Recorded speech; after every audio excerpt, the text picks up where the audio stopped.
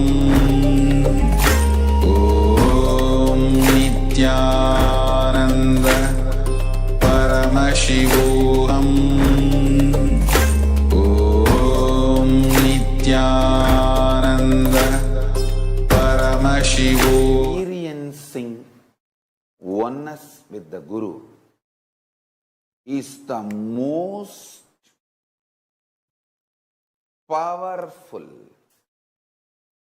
blessing, most powerful happening can happen from this cosmos to you. Listen to this word. Paramashivoham. Ultimate blessing. Ultimate blessing in the life is feeling connection with the Guru. The sincere feeling connection with the Guru. I tell you. I'll expand step by step. Why, how, what? Listen. Because my intense feeling connection with my Guru, his influence, impact, intensity on my being, even the worst persecutions, assassination attempts, character assassination, lawfare, if nothing could touch my inner space or make me shiver. Listen, the attacks on me is factual. I want to tell you one example.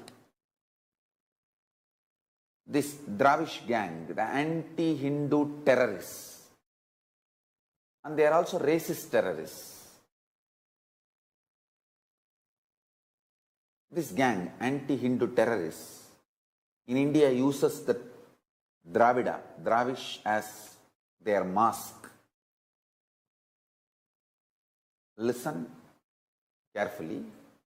This gang morphs a video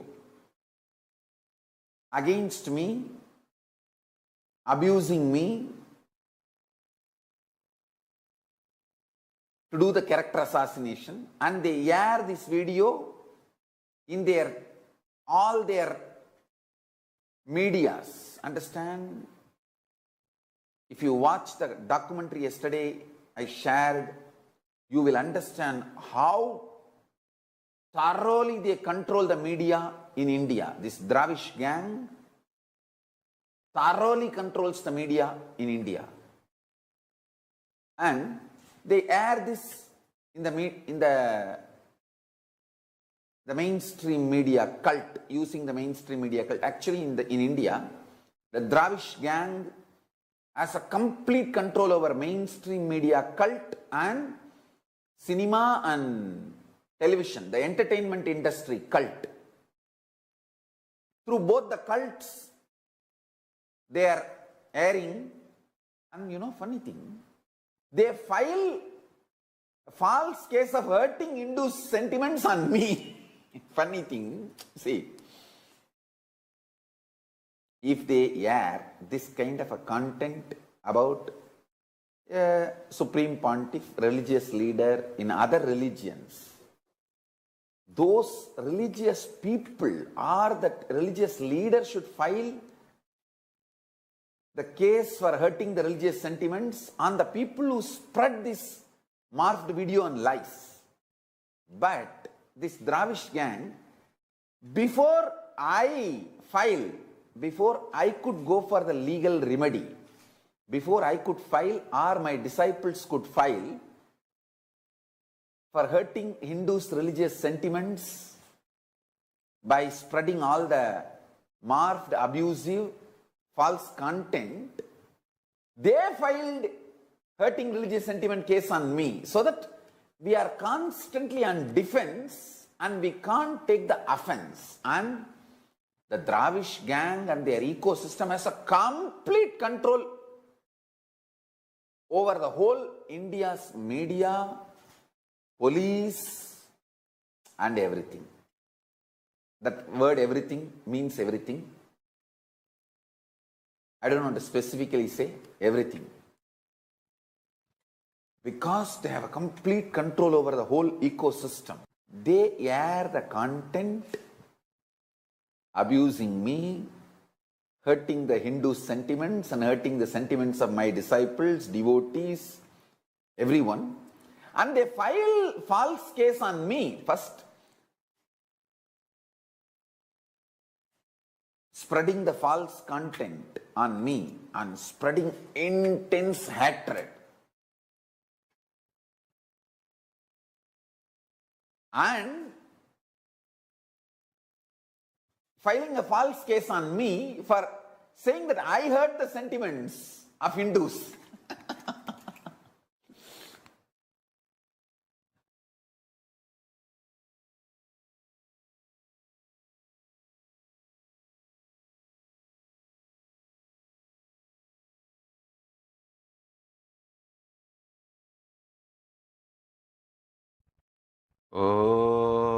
In reality, time and space is a single sheet.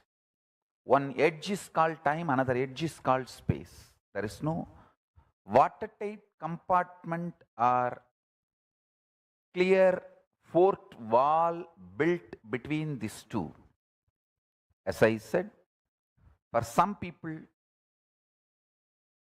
that same 100-meter cloth, 70-meter will be time, 30 will be space. For some, the 30-meter will be time and 70-meter will be space. That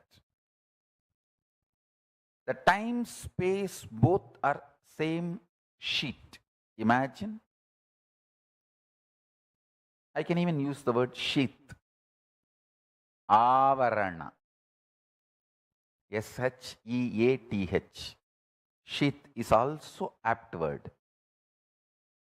Please understand. This time and space continuum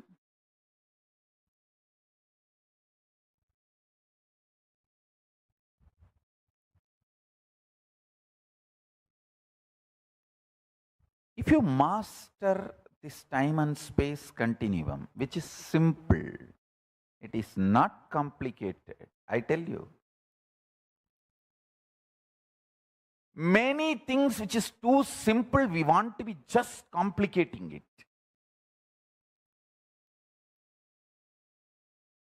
Just sheer arrogance or suicidal mode. Like this only, what is there? What can be done? The pandemic fatigue, which I was describing, and the delusional arrogance.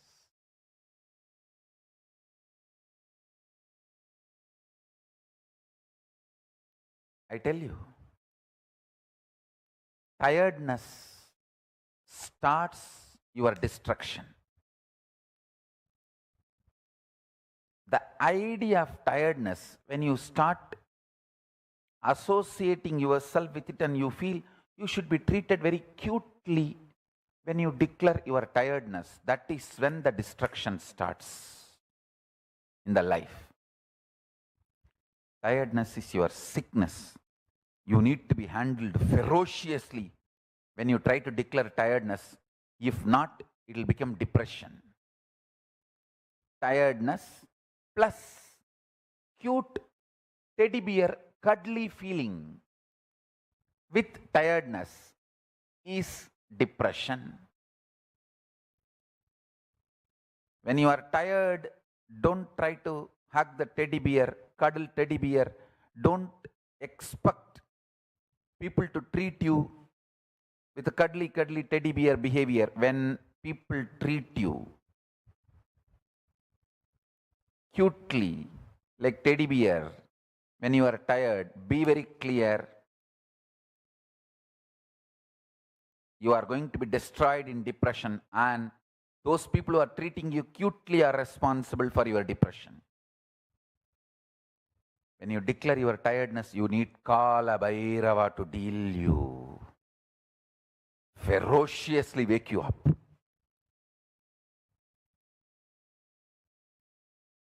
Boredom leads to suicidal, tiredness leads to depression. I tell you, if you are feeling tired, just take a cup of coffee, do some yoga, learn to jog, maintain your body, and break your tiredness.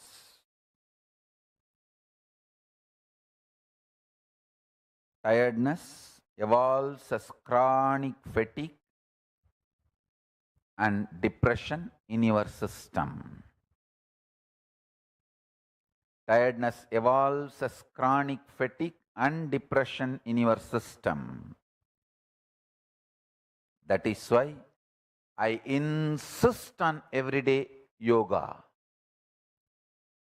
Everyday yoga is the best way. Intense yoga. If you are going for work, at least 1 hour yoga. If you are not going for work, you are working from home, 2 hour yoga. To keep yourself alive.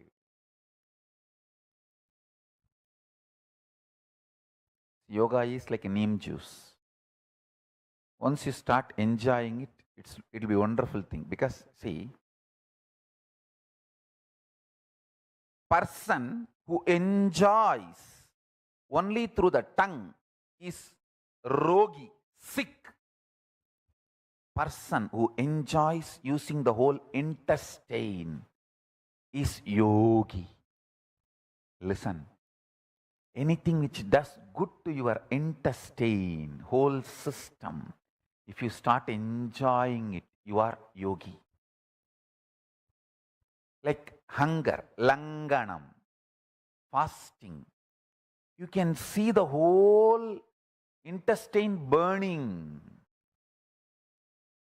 nicely healing itself, detoxing itself, cleaning itself.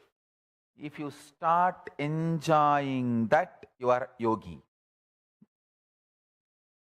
Listen to this.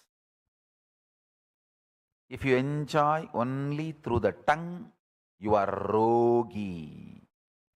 You will eat, grab, swallow everything which makes you sick just because it tastes very good here. Raghupati Yogi, my guru, Yogananda Puri, sometimes when devotees force him to eat something, saying that, oh, my house festival, my home, some celebration. In India, the food and love is closely associated. If you go to your friend, family's house and attend some ceremony, festival, function, especially in village like Tiruvannamalai, every day somebody's daughter will get matured, somebody's son will get married, some old person will die, some 13th day ceremonies, always there will be some ceremony. The funny thing is the whole village is expected to attend. If you don't attend, they will not come for your house ceremony. And the biggest problem is, you can't say, okay, I won't come, you don't come. No, the few people who came, for example, you say, it's okay, I will not go, you also don't come, it's okay. But when you conduct a function, it's not that they will just not come. They will send somebody who will come to your house and poke you and remind you, because you did not come, we did not come. And make sure your ceremony is destroyed, your festive mood is destroyed, and you are feeling sick. So it is like a it is like a compulsory social obligation. So and not only you have to go, you have to eat. If you don't eat, that is like another next level crime.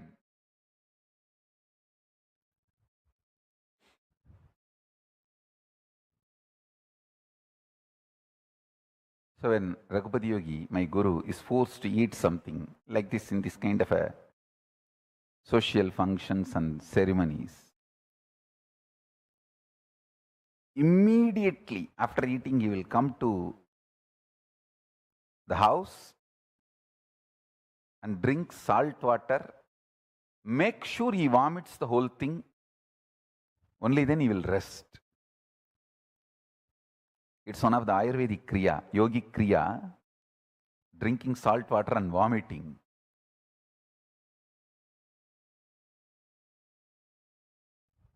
He used to tell very clearly, இது ருசிக்கிறத சாப்பிடணுமடா, இது ருசிக்கிறத இல்லை. Means you should taste, eat, enjoy what is enjoyed by the whole intestine, not what is enjoyed by the mouth.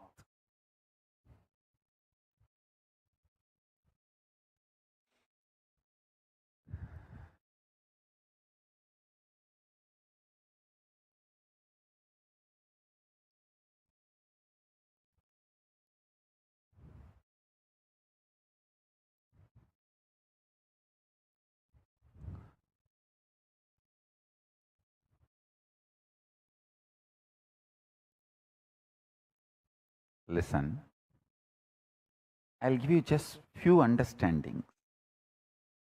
Listen carefully.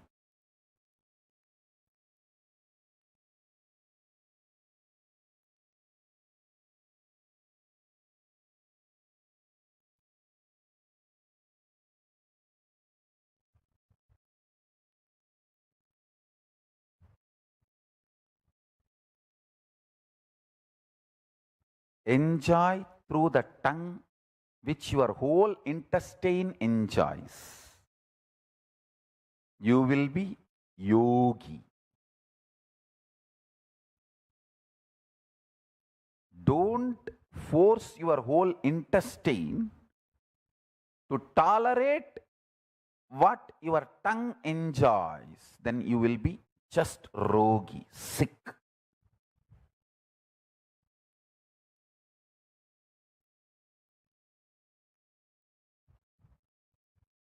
Yogis have developed a unique eating style which is tasty and healthy. That is what is the agamic food. I wanted that food to become lifestyle, the Bhaga Shastra. The food which is very healthy and tasty, that Bhaga Shastra, to become a lifestyle, chain of restaurants with the principle, eat as much as you want, donate as much as you want.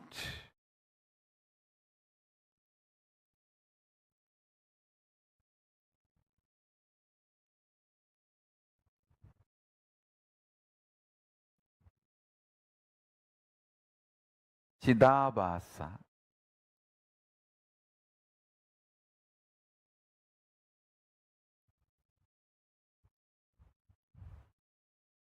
Which is the source of length, breadth, depth, time, space, can be manifested by simple conscious decision. It is too easy. Listen. Now listen. Don't try to conquer laziness for your whole life. Conquer laziness for now. Today you will not be lazy, that's all. Don't try to tell yourself, I will never be lazy ever. No, it doesn't work. It doesn't work. Today I will not be lazy. That's it. Make sankalpas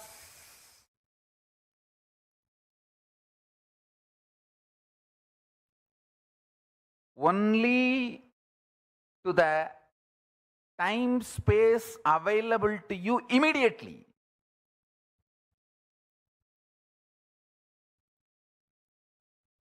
For almost all human beings, the immediate time space available for you is only next few days. Because by the time your space becomes different, you fall into deep sleep, tiredness, boredom, and when you come back, you are not the same person. Hey, don't try to act as the same person when you come out of your sleep.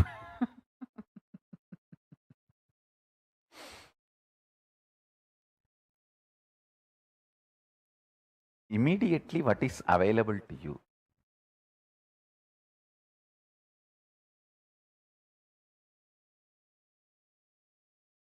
Make sankalpa for that.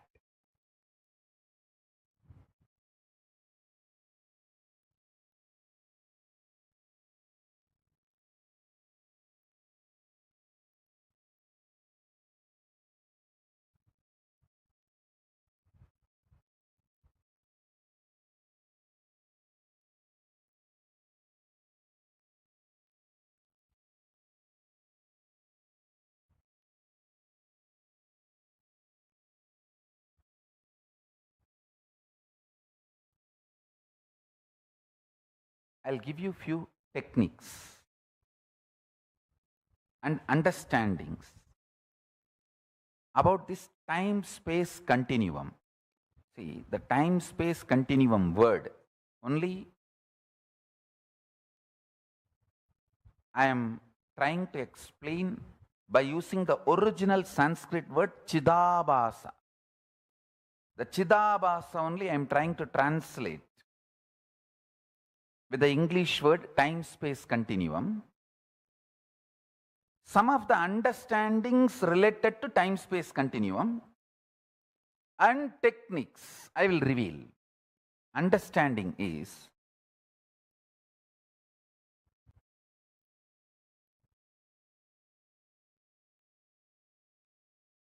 simple conscious will persistence. Conscious decision. Decide, today I will not be tired. That's all. If you decide, I will not be tired for ever, immediately one part of your mind, you have inside you, your automated artificial intelligence version of your wife sitting. Hey, Lucy, how many times you told the same thing? You did the same sankalpa. You tried. And how bitterly, utterly, stupidly you failed. Keep quiet, say.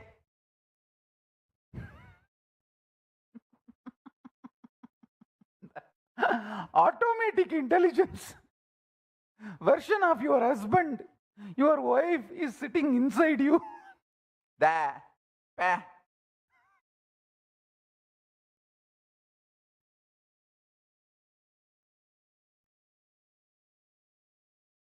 வந்துருச்சு பாரு காலங்காத்தால.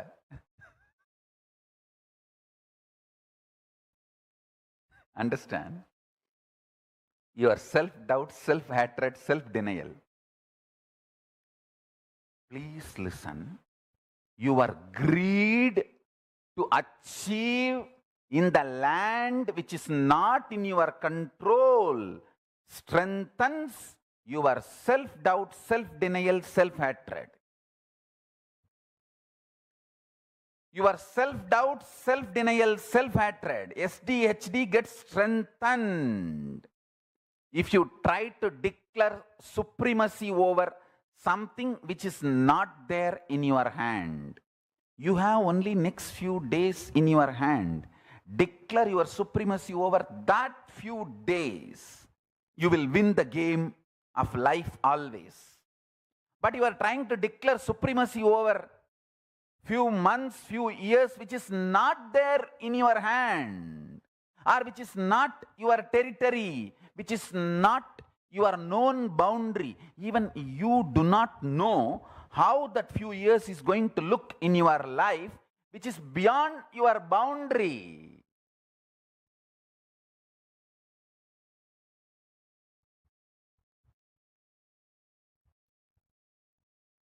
Declare supremacy only over your territory, known territory.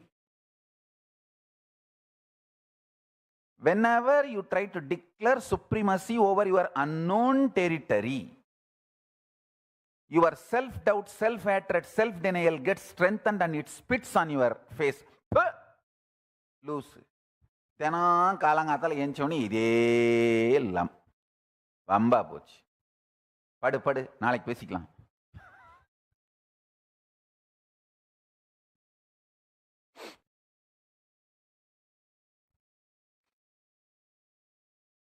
So understand,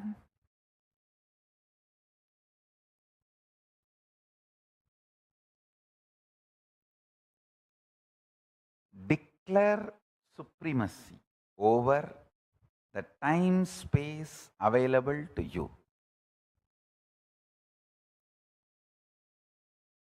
That is what I call Satya Sankalpa. Your whole life is not actually known to you or available to you as you falsely imagine.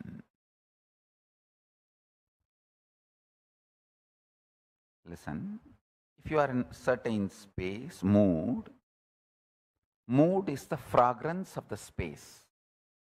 If you are in love, you will have the friendly mood. If you are in peace, you will have bliss mood. Moods are the fragrance, flavor of space.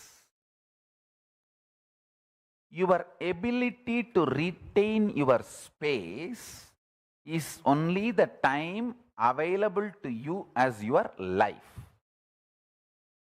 For example, if I can retain my peaceful, joyful space and radiate the mood of ecstasy, bliss for next 2 days, then only the 2 days is the time I have as my life. So, I can only plan for the next 2 days, only that will be successful and strengthening my confidence about me. And after 2 days, then plan for the next 2 days. That is the way you consciously start building your Chidabhasa, source space of consciousness. The time-space continuum gets built consciously only with space-based sankalpas. You can handle yourself peacefully, joyfully only for next 2 days, as on now, but you try to make the sankalpa for your whole life, Dumbo, loose. Then you are naturally bound to fail and strengthen your self-doubt, self-hatred, self-denial. SDHD.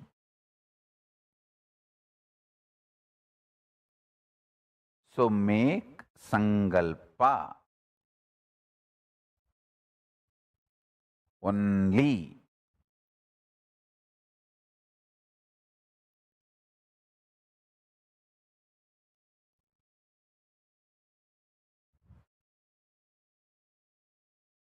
for the time space available in your hand,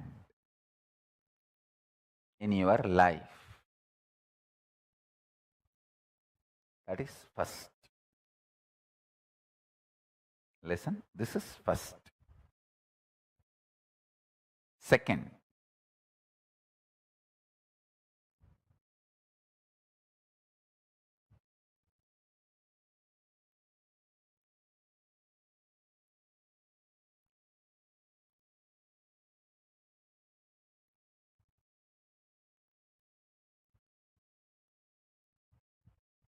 this may look too simple, but when you start practicing, you will understand how powerfully this technique works for you to be stable. Understand? The most beautiful emotion which can bring stability in your life is love. Morning when you wake up the Atma Linga which you are wearing. Mahadeva, please wake up.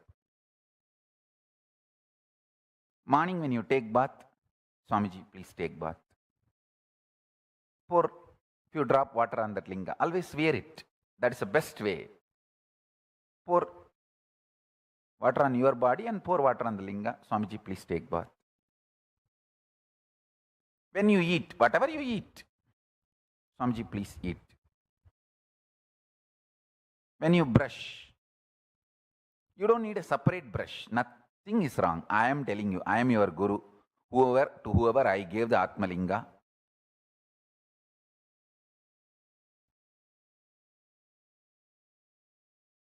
maybe you don't need to put the same brush on the Atma Linga, but take little Hariteki powder and put it on. Swamiji, please brush the teeth. Mahadeva, please brush the teeth.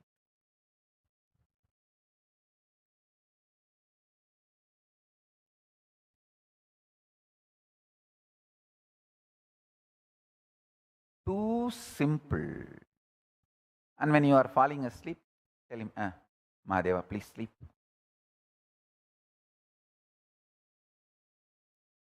Love manifests that Chidabhasa, time-space continuum in you, sweetly and beautifully. You have a special feast, celebration, anything. Mahadeva, please eat. Show to him and then eat.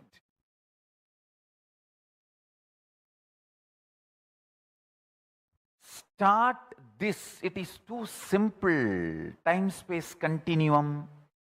That Chidabhasa will explode in such high energy. When you spray perfume for you, just put little on him. Mahadeva, very good perfume. I got it yesterday. Lipstick, just put little, nothing wrong. Whatever I am enjoying, I have to give. This is what my gurus taught me. And I have enough Shastra Pramanas to prove what I am saying is right. Whatever you enjoy, offer it to him and enjoy. If you are lying on your couch, tell him, Mahadeva, just lie down. Rest, enjoy this sea beach. I tell you,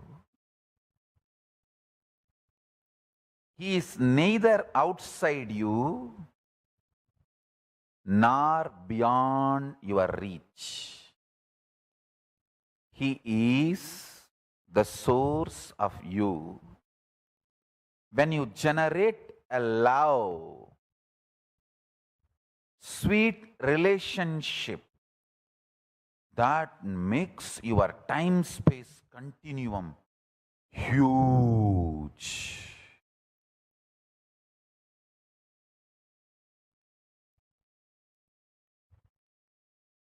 Huge.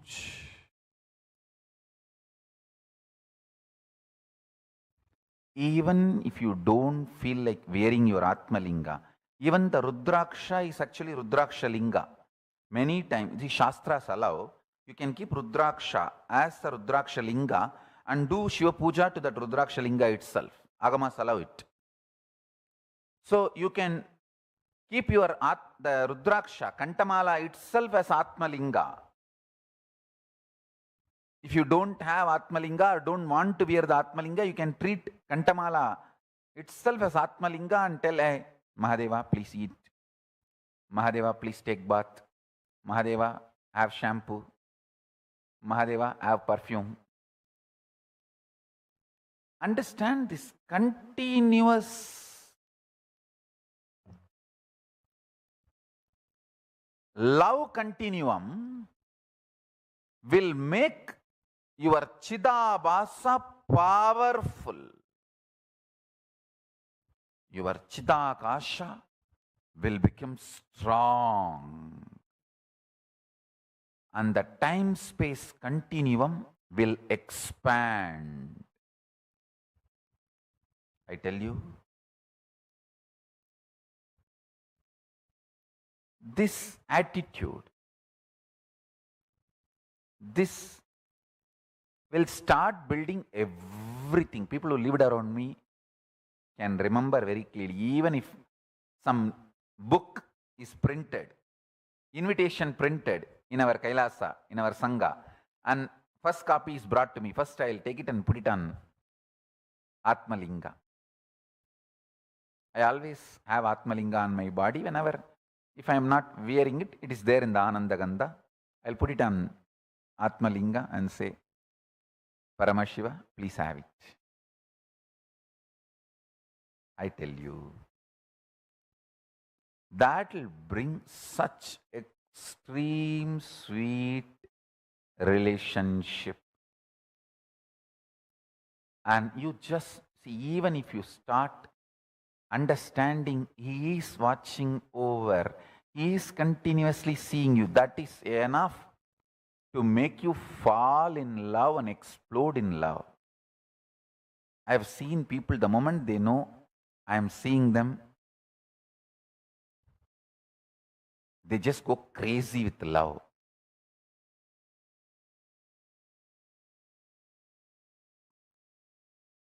The moment you start understanding Mahadeva is watching you, you just explode in love. The Chidabhasa explodes.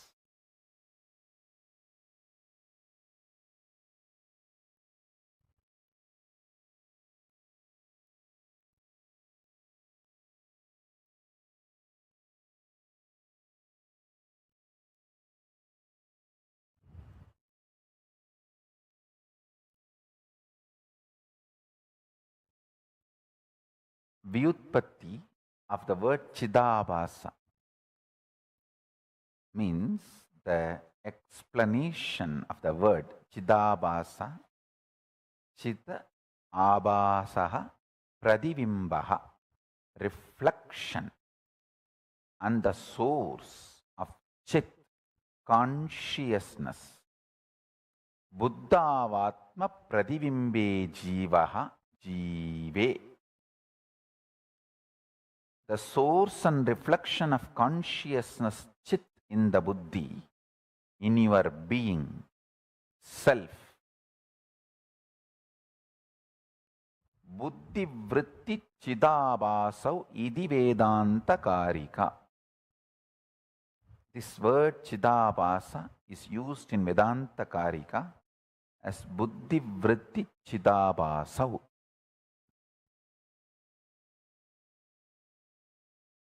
Listen. The source where the being of Chit and doing of consciousness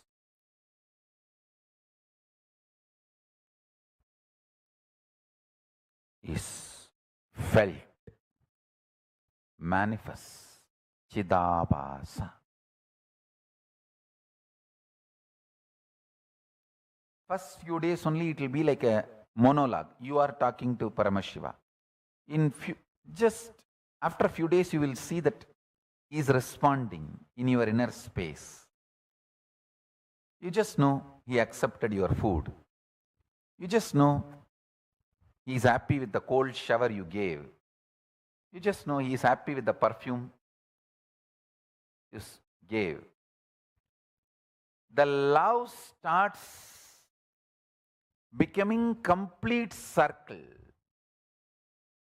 You give, he showers. You give, he showers. That whole ecstasy starts. I tell you. He always showers. He always showers. He always showers.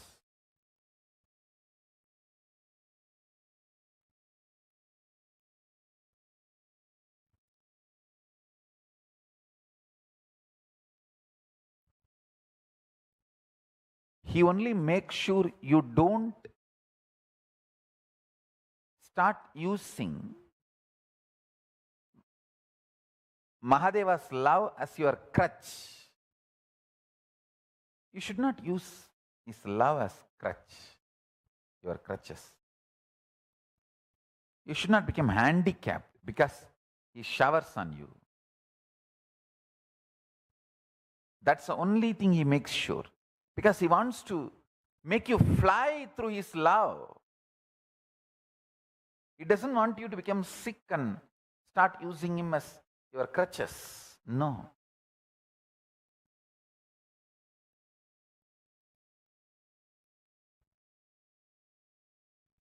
The other day, I was seeing the review of Kailasavasis. You see, each Kailasavasi administrators, they send me the review about each Kailasavasis, how they are performing, how their inner space and how their activism, how their life. I sent a review saying that both of them highly responsible. You don't need to inspire them. They are able to inspire themselves and be responsible. I said, that's the only qualification you need to be in Kailasa. Get them the visa for Kailasa. That's all. The only thing Paramashiva looks, when I pour my love, are you going to fly, using it as inspiration to inspire yourself? That's all.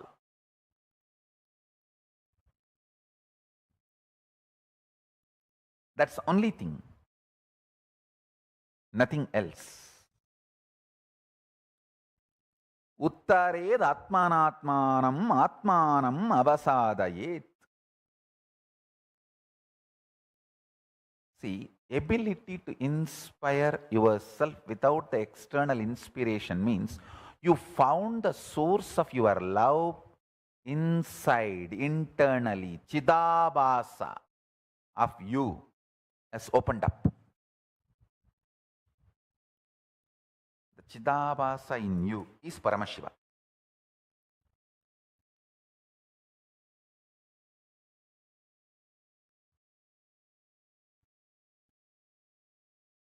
That's all.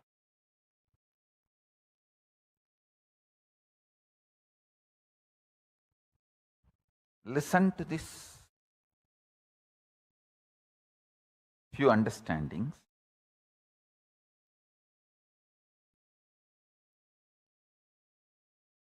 If you open your Chidabhasa, you are winner anywhere you are.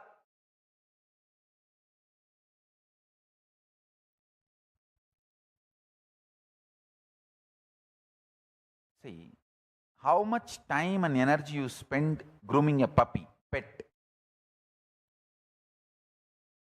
Even 1% of the time and energy if you spend grooming your own personal Paramashiva, your Chidabhasa will open up. Your pet opens the love dimension of you. Your Atmalinga opens conscious dimension of you. And I tell you,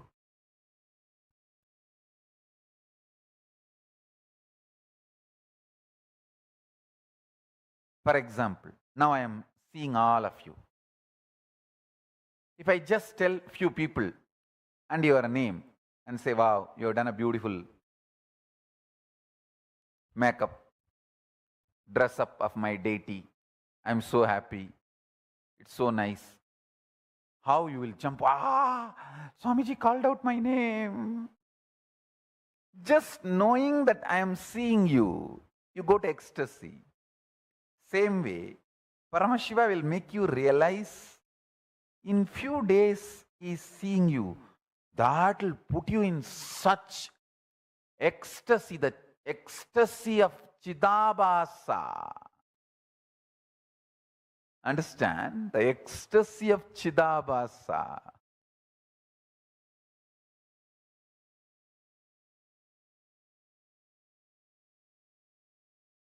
Listen, when Chidabhasa ecstasy starts, more time, more space is under your sovereignty. You can declare supremacy. You can be the leader and manifest what you want.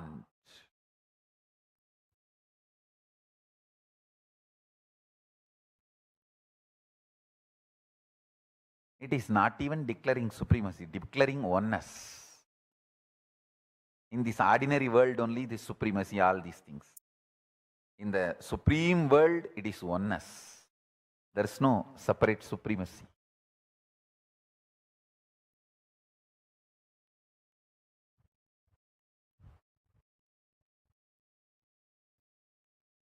I can just see every one of you.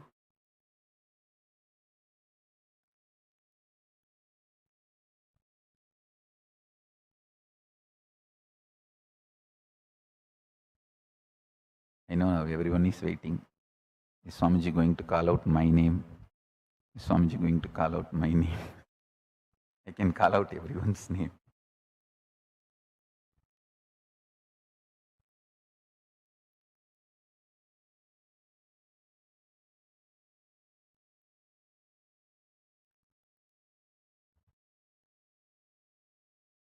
I tell you, just knowing that I am seeing you, how it puts you in ecstasy. Same way, simply, in few days, Mahadeva, Paramashiva will make you feel, experience, he is seeing you, he is alive. I tell you, that gives you such ecstasy. Chidabhasa explodes in you. Yesterday I was telling you, you should be in tune with Guru Vak, Guru's words so much.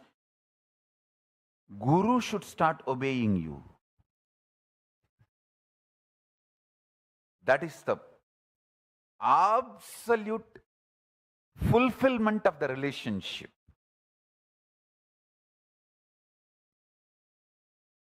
Between you and Paramashiva.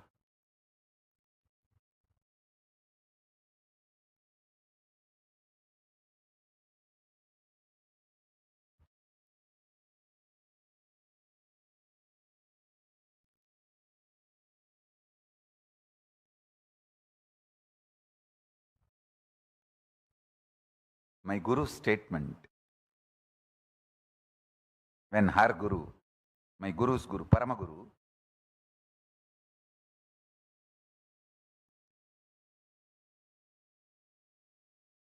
put the Batmasana 3 days after death, or so-called clinical dead.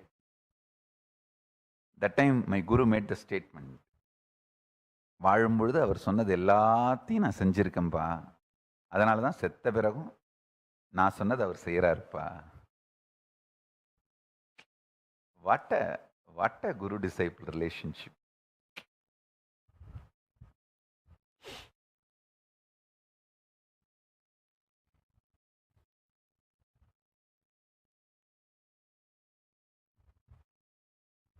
Guru is obeying you even after death.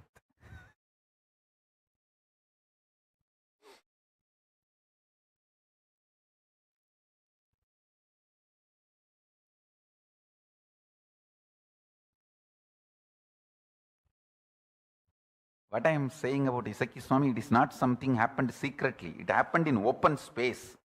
In Panchamugam of Tiruvannamalai, whereas Jiva Samadhi still exists. It is there. It all happened in front of the whole village. At least few thousand people were there doing that Jiva Samadhi for him. He is well known. He is well known.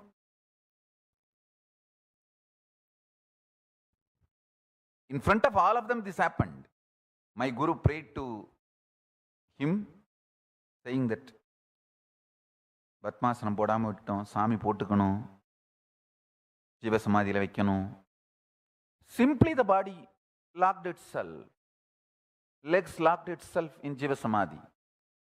This happened in public, not some secret, hidden, remote corner. In front of everyone, this happened.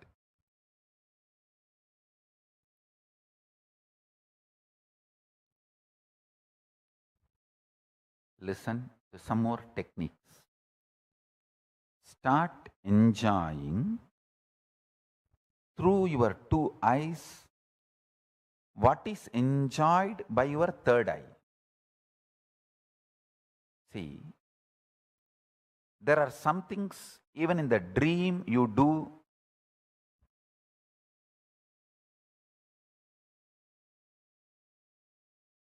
like rewind and watch, replay, replay, replay.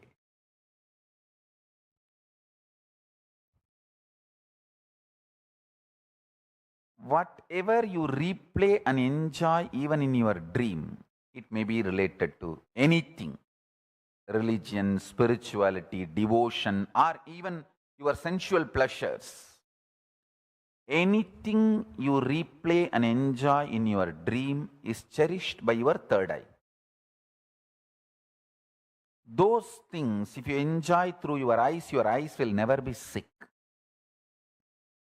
That is your dharma, artha, kama, moksha. Please understand. I am not saying you should enjoy only religious things, and I am not saying you should enjoy anything other than religion, or I am not putting any restriction, or I am not promoting anything. I am just making a simple truth, cosmic truth. Anything your third eye does replay and enjoys in your dream will not make you sick. You can enjoy that through both the eyes.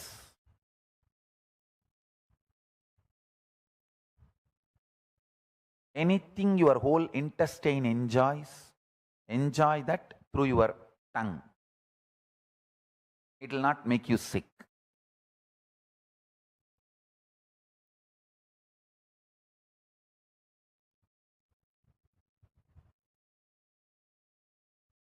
Whole day, as many times as possible, whether you eat, sleep, take bath, spray perfume, just do it for your Atmalinga also. Through Atmalinga to Mahadeva, to your Guru or Paramashiva. In Hindu tradition, literally we treat Guru and God as one and the same. Guru is the manifestation of God. God is unmanifest component of Guru. That's all. Avyakta Guru is Paramashiva. Vyakta Paramashiva is Guru. The manifest Paramashiva is Guru. Unmanifest Guru is Paramashiva. Guru's unmanifest dimension is Paramashiva. Paramashiva's manifested dimension is Guru. That's it. So any one leads to another. That's all. If you catch Paramashiva directly, start praying, he will appear as Guru. If you catch the Guru and start connecting with him, he will lead you to Paramashiva. That's it. But both leads to the same oneness space, ultimate enlightenment.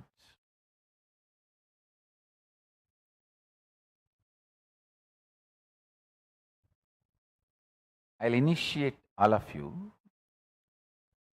I'm trying to get you the Isaki Swami's Jiva Samadhi photo. All right. Let me initiate all of you into that Chidabhasa, time-space continuum to manifest Paramashiva. Especially all the Paramashivoham Season 11 participants.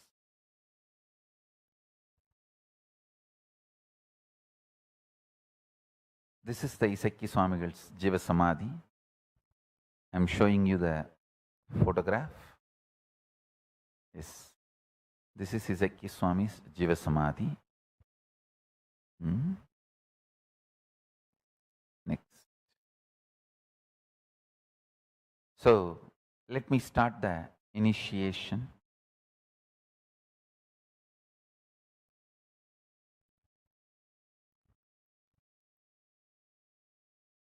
I have some Shastra Pramana in Shaiva Agamas.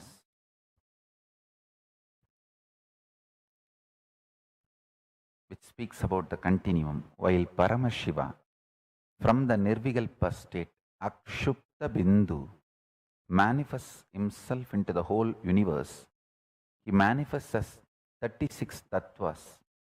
In this continuum of 36 tattvas, Akasha is at the one end, being in the Mahabhutas of Ashuddha Tattva domain, and Kala is the other end, produced by Maya Tattva, being in the Shuddha Tattva, Suddha Ashuddha Tattva domain. I'll read out this starting from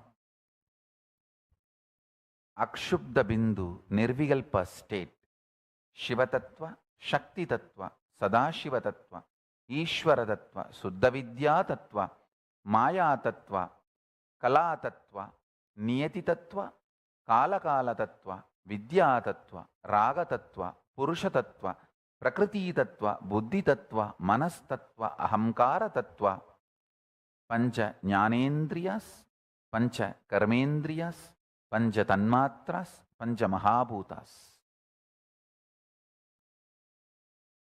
In this, all are in continuum. Time, Kala, and space, Akasha, are also in the continuum. This is actually a Shastra Pramana from Agamas.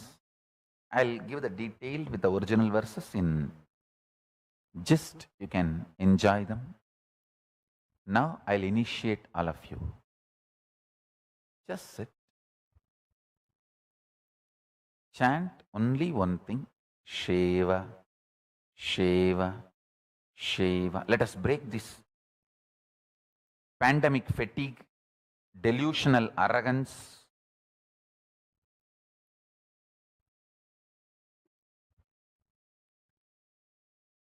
suicidal tendency,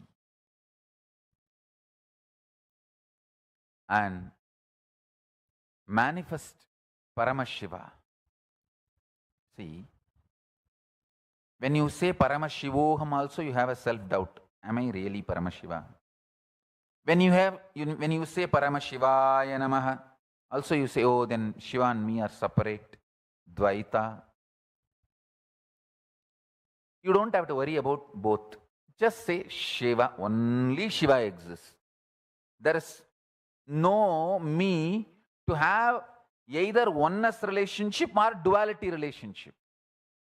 Shiva, Shiva, Shiva, Shiva, Shiva, Shiva, Shiva, Shiva, Shiva, Shiva, Shiva. Only he is vibrating. You neither need to suffer with the self-doubt, self-hatred, self-denial when you declare oneness,